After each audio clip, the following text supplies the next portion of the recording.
welcome to SofSol TV. As you know, the purpose of this channel is to spotlight things that New Zealand resellers need to know. My name is Will. I'm the marketing manager for SofSol, and it is my absolute pleasure to have Dave Sobel join me all the way from Maryland, Washington, D.C. It is a crazy time for him at the moment, much like it is for all of us. I guess a quick intro in order. Dave, you were in the country recently last year as part of the SolarWinds tour. You're a former senior director for SolarWinds. Give us a quick background about yourself. Yeah, absolutely. So I ran an MSP for about a decade here in the DC metro area.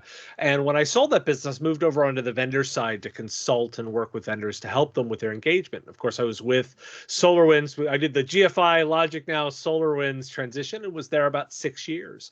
And then, the position that I was in ran its course, and it was time to move to the next adventure. And I so love working with partners and being an advisor to it. I said the best thing I could do is to strike out on my own and be an independent analyst. And the way that I do that now is through a series of podcasts and videos and doing appearances like this, all under the banner of all my links are at mspradio.com. But my core offering is the Business of Tech podcast, which is a daily 5-minute podcast where you get news and commentary on what's going on in the industry from a solution provider perspective.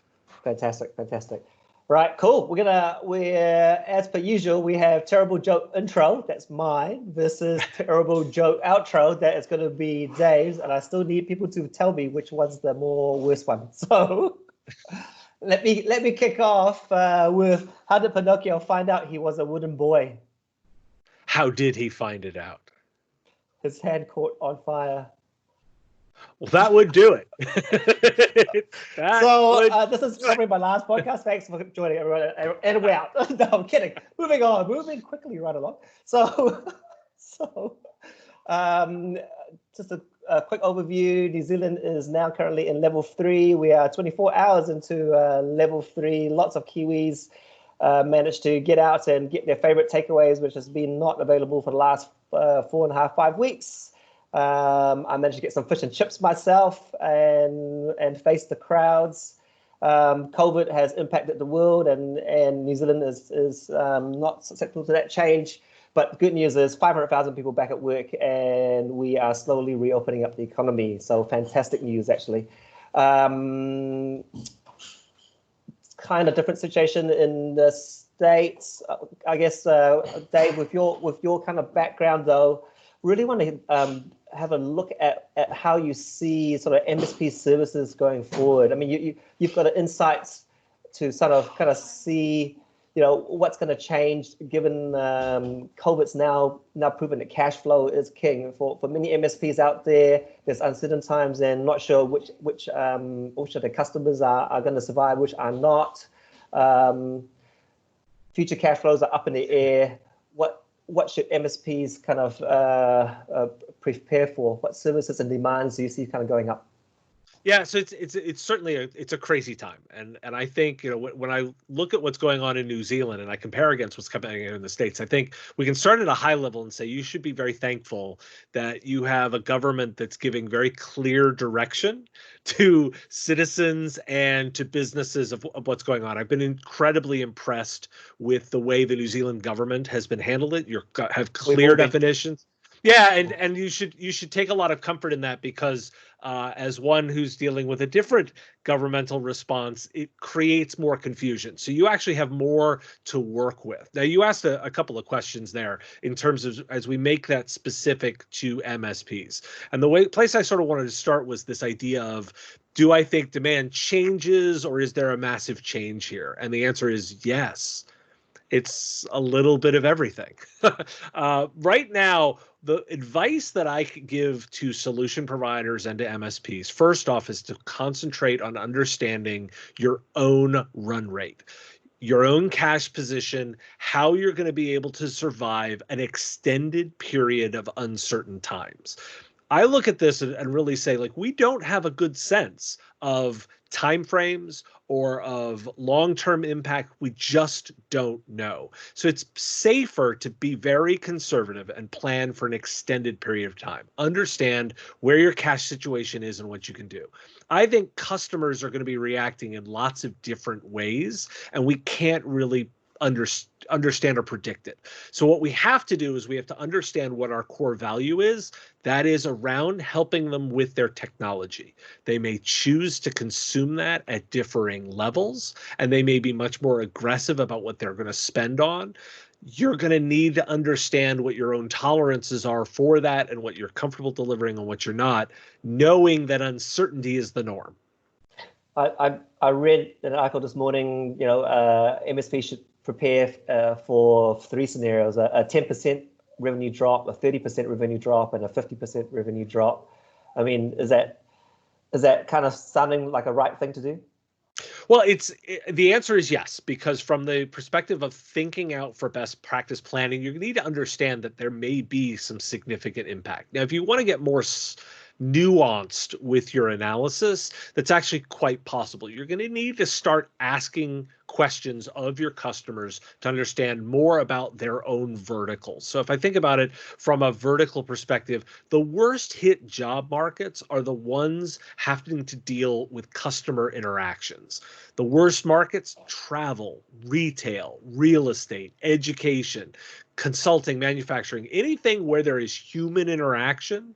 Far worse than Nice. Lesser ones where, for example, sales of consumer technology, finance, which can be done much less without, with less human interaction. IT actually more resilient because of it's dependent on technology rather than humor. Some of the, the sale of consumer technologies, those are all lesser impacted, but everybody is. And I start looking at it from the perspective of, let's ask some basic questions. Will customers be safe? Are they comfortable doing that thing? And that puts the context for them on the where the thinking are. The more you're hearing that impact, the more the impact to the customer, the more you're going to need to be aggressive about assuming there's going to be impact. Nice. Do you see appetite for MSP services sort of growing or decreasing? I.e., in an environment where cash flows are uncertain, a MSP monthly pay by month gives you flexibility, or do you see sort of the end users going back to a break fix old school model as a cost saving measure? Yes, it's both. It's both because, and unfortunately, I can't be so specific because it's going to vary by customer. Certain customers, particularly if they are highly impacted from a business perspective, are likely going to assume more risk in order to retain cash. They may want to move all the way down to the super minimal service, or they may want to go to just subscribing to the basic technology services and take on the risk of labor. They may be comfortable with that. Other businesses are going to look at their cash flow and go, we are so reliant on this technology that we need to have it, and we're going to make sure that we're not backing off on those investments. It's not a one answer. It's going to be about that level of risk. And think about managed services has always been about assuming risk for your customers in exchange for cash, right? That's the basic model. If a customer needs to keep cash, they will assume more risk. Right. Tricky. So more variables to consider as partners think about their client base and which ones can truck on and which ones are at jeopardy. Yeah. So the trick for me is really about thinking about that as conservatively as I can. I have been advising solution providers to plan for worst case scenarios.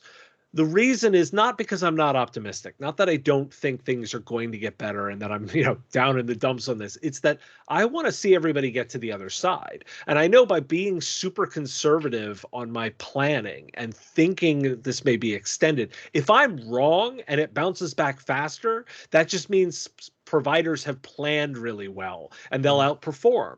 But if you are too optimistic and it doesn't survive well, then you're in a worse situation going forward. And so I look at this and I say, I'm trying to be very pragmatic about my recommendations and saying, look, it's not a problem to be pessimistic from this perspective of trying to get your business to survive, and then retaining the optimism, knowing that it will get better and that we are going to improve over time.